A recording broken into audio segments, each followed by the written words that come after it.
ఇదే ఇష్యూలో పోలీసుడు అంటాడు, పోలీసులు అంటే ఏమనుకుంటున్నావు, మేము అనుకుంటే కాల్చి పారేసి ట్రైన్ కింద వేస్తాం, మేము అనుకుంటే ఒక ప్రాస్టిట్యూట్ని తీసుకొచ్చి పక్కన పడుకోబెట్టి ప్రాస్టిట్యూట్ కేసు బుక్ చేస్తాం. ఇంకో మాట ఏమన్నాడు, ఏదైనా డ్రగ్ తీసుకొచ్చి నీ బ్యాగ్లో పెట్టి నీ ఇంట్లోనో బ్యాగ్లోనో పెట్టి కేసు బుక్ చేస్తాం, కాల్చి పారేస్తాం, దొంగ కేసు పెడతాం, ఏమన్నా చేయొచ్చు, జడ్జే భయపడతాడు మేము అనుకుంటే పోలీసులు అంటే అంత భయం లేదా నీకు అనే మాటలు మాట్లాడారు. అంటే వాళ్ళు ఎంత గుద్ద బలుపు ఉందంటే వీళ్ళకి, మా కంట్రోల్లో మీరు ఉండాలా, మా కంట్రోల్లో ఈ దేశం ఉంది అనే గుద్ద బలుపు నాకు కనబడింది ఏంది, ఎవరికైనా కనబడుతుంది, నాకు కనబడమేంది. నిజంగా ఆడపోయి ప్రాబ్లం ఫేస్ చేసిన ప్రతి ఒక్కరు ఇది కనబడి ఉంటుంది, ఆడు చెప్పడు అంతే. లేదా ఒక కమ్యూనిస్ట్ పార్టీ పెద్ద అయినా అన్నాడంటే ఏమని, మేమే ఆగలేకున్నాము, మేమే ఇబ్బందులు పడుతున్నాము, వాళ్ళతో పెట్టుకోవద్దని అంటే ఎంత బాధ అనుభవించుంటే ఆయన ఉంటాడు.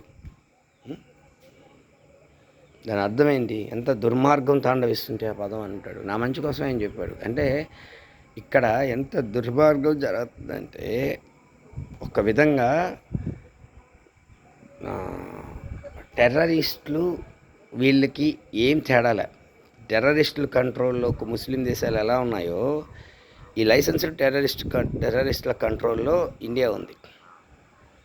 ఇంతే, దీన్ని మార్చే వాడు ఎవడూ లేదు. ఎందుకంటే అందరు ఆల్మోస్ట్ కామంతో బతుకుతున్నారు. వాడికి కామం తీర్చుకోవడం కోసమే వాడు సంపాదించుకుంటాడు. ఆ కామం తీర్చుకోవడానికి భార్యతోనూ కామంతో పుట్టిన వాళ్ళని పెంచుకోవడానికి ఇదే వాడి బతుకైపోయింది. అంతేగాని విలువలు మట్టిగట్ట దుర్మార్గం జరుగుతుంది, ప్రశ్నిద్దాం, యుద్ధం చేద్దాం, అవసరమైతే యుద్ధం చేసి దుర్మార్గుల్ని చంపుదామన్న ఇది లేదు, శిక్షిద్దామన్న ఇది లేదు. ఇది ఇక్కడ జరుగుతున్నంత నపుంసకులు అంటే కొజ్జాల్లా బతుకుతున్నారు. పోలీసోడికి భయపడాలి అని అంటే ఏమని అర్థం? ఎందుకు భయపడాలా? ఎవడు నువ్వేమన్నా పైనుంచి ఏమన్నా ఊడిపడ్డావా, లేకపోతే స్పెషల్గా పుట్టావా? ఎంత దుర్మార్గం అంటే వాళ్ళు అంటాడు, పోలీసుడికి భయపడాలా, మేము చెప్పిందే చట్టం, మేము చెప్పిందే రూల్ అని అన్నాడంటే ఏమనాలా? మీకు అసలు లేదా మీకు ఇలాంటి వాళ్ళ మీద యాక్షన్ తీసుకోవాలనే? రేపు మీకు వస్తే ఇంకోటి రాడు, అంతే. రాకపోతే అదే నేను మీకు చెప్పేది. ఇది రేపు ఒకరోజు మీరు కూడా ఫేస్ చేస్తారు, అంతే. ఫేస్ చేయకుండా ఎవడు ఉండడు. ఆల్రెడీ కొందరు ఫేస్ చేసిన వాళ్ళు ఉంటారు. వీళ్ళందరినీ సంఘటితం చేసి ఈ దుర్మార్గుల్ని ధర్మ సంస్థ పార్టీ వచ్చాక ఈ దుర్మార్గుడికి ఫస్ట్ శిక్ష వీళ్ళకే విధిస్తాం. టెర్రరిస్టులకి ఎంత ఈక్వల్గా విధిస్తామో అంత ఈక్వల్గా, అంతకన్నా ఘోరంగా విధించాలి వీళ్ళకి.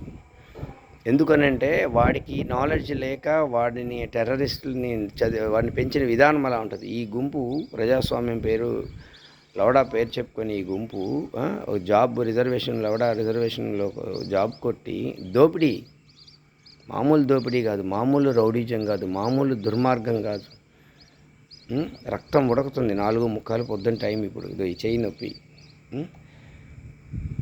ఆ ఎదవులు చేసిన దష్టికానికి నా ఒక్కనే ఇంత బాధిస్తే, నేను పార్టీ పెట్టినానని 2 years బ్యాక్ అని చెప్పి చూపిస్తే కానిస్టేబుల్ అంటాడు, నాగార్జున అనే అతను, వాడు పెట్టుకో స్టేట్మెంట్ ఇచ్చుకో.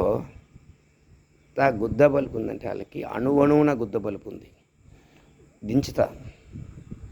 కృష్ణుడు చెప్పినట్లు కురుక్షేత్ర యుద్ధంలో ఎలా ఒక్కొక్కడిని వధించాడో వీళ్ళని అంతకన్నా ఘోరంగా వధించాలి. ఎందుకంటే ఇంత దుర్మార్గులు ఇప్పటివరకు చరిత్రలో ఇంతకుముందున్న ముస్లిం రాజులు ఈ క్రిస్టియన్ గుంపు అప్పట్లో చేసున్నారు.